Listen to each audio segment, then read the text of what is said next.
somewhere in the northern reaches of Scotland, the land gives way to a quiet older than memory. On a windswept headland, a tower of black stone rises against a bruised and silver sky. It has no windows, no mortar, and yet it has stood for 2,000 years, patient as the rock itself.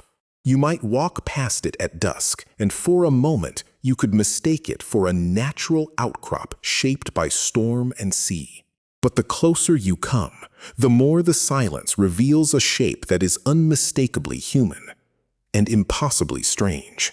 These are the Brochs, the black stone towers of Iron Age Scotland, and they represent one of the most haunting architectural puzzles in all of human history.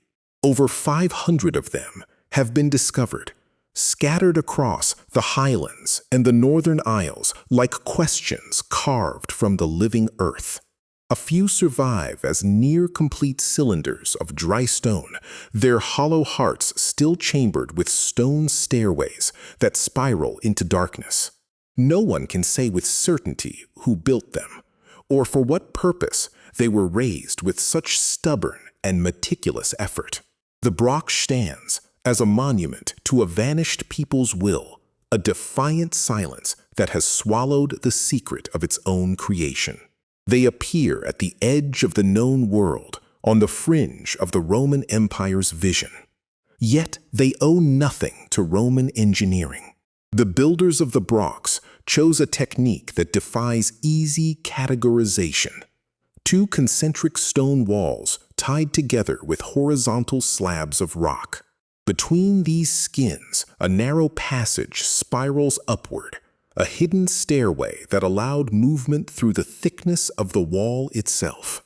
The outer face is seamless and sheer, rising to heights that could exceed 40 feet, presenting a blank face to the gales and the sea.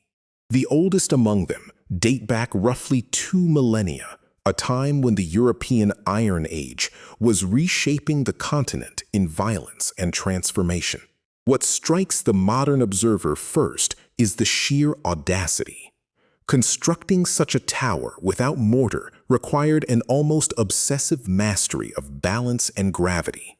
Each slab of stone, some weighing hundreds of pounds, was selected, shaped, and placed with a precision that has withstood the battering of centuries.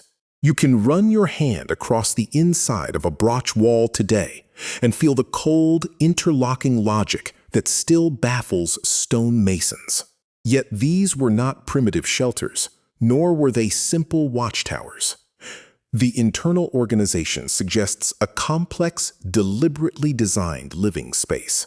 Some interiors contain stone furniture, sleeping chambers, and evidence of central hearths that would have filled the tower with amber light and thick smoke.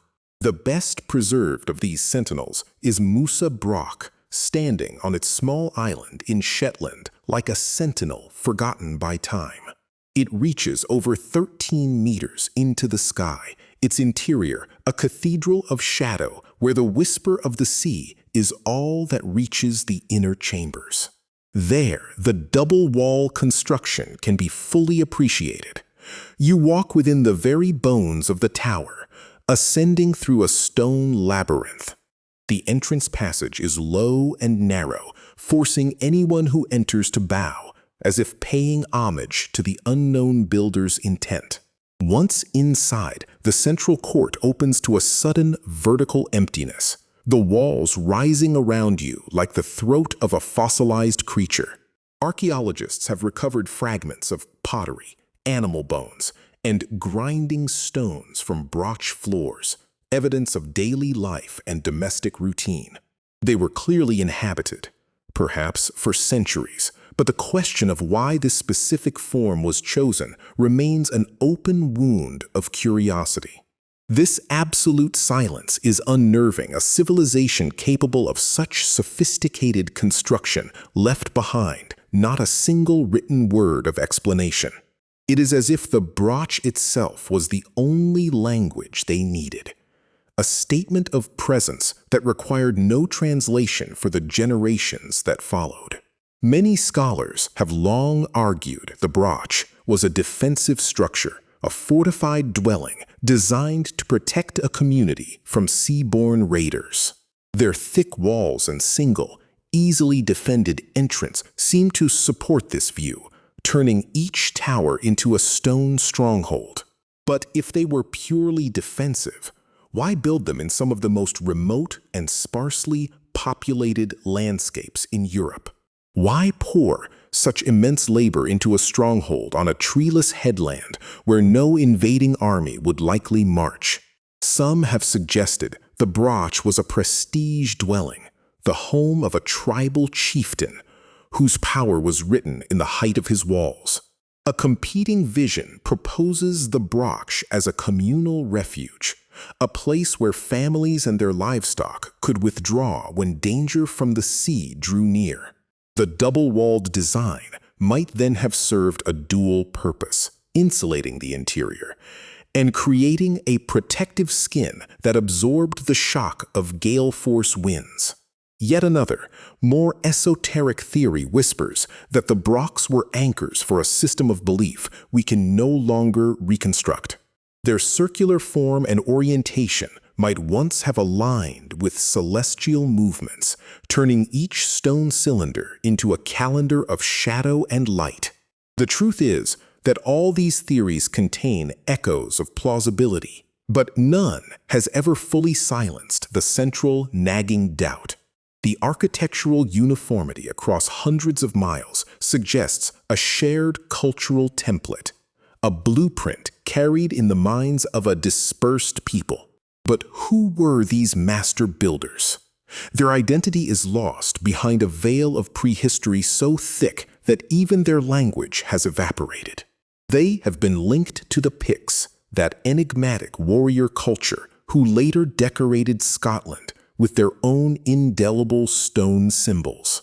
Yet by the time the Picts emerged into the dim light of recorded history, the great age of Broch building was already a fading memory. The Brochs predate the Pictish stones by centuries, standing in a no-man's land of archaeology where the usual chronologies collapse.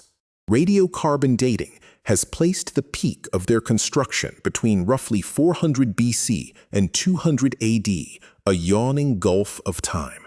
Their isolation was their silence. They built in stone what they could not, or would not, entrust to parchment or to metal.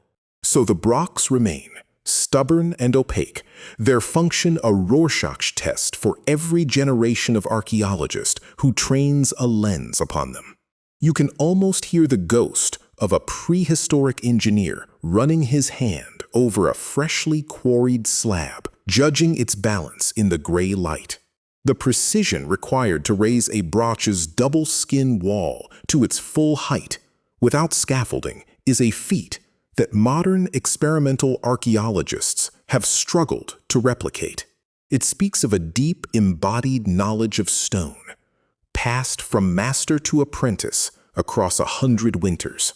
And yet, this knowledge vanished so completely that not a single trace of the Broch building tradition survived into the medieval period.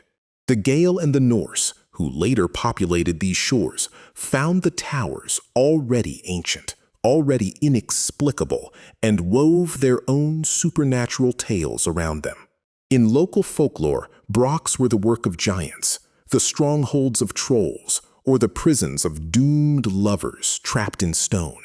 These stories are a human reflex, an attempt to stitch a familiar narrative over an incomprehensible object that refused to explain itself. In the early 19th century, gentlemen antiquarians began to prod and measure the Brochs with a new, feverish kind of curiosity. They drew meticulous plans, made romantic engravings, and formulated theories that linked the Brochs to the Phoenicians, the Romans, or the lost tribes of Israel. Their earnest but often misguided efforts laid the foundation for modern archaeology, even as they scrambled for an exotic origin that would resolve the anxiety of the unknown. A more rigorous generation followed, stripping away the fantasies and focusing on the physical evidence embedded in the tower floors. They cataloged the animal bones, the Iron Age artifacts, the subtle variations in architectural style from the mainland to the islands. But the more objectively they studied, the more the Brochs receded into a fog of ambiguity, their purpose stubbornly refusing to be pinned down. Every test pit dug, every survey conducted, seemed to add new data but no new clarity. The Broch grew more enigmatic with each passing decade. There is a psychological toll in confronting an object that actively resists your finest tools of inquiry. Archaeologists have confessed, in quiet moments, to a feeling of being watched by the empty galleries, of sensing a presence that will not share its secret. This is the human obsession at its core, the desperate, beautiful need to know why we build and what our monuments say about who we are. But the Broch builders left no memoirs, no epic poems, only the density of stone and the hollow space where their voices once reverberated. You realize that the greatest mystery is not what the Broch was for, but what it felt like to live in a world where such a tower was necessary.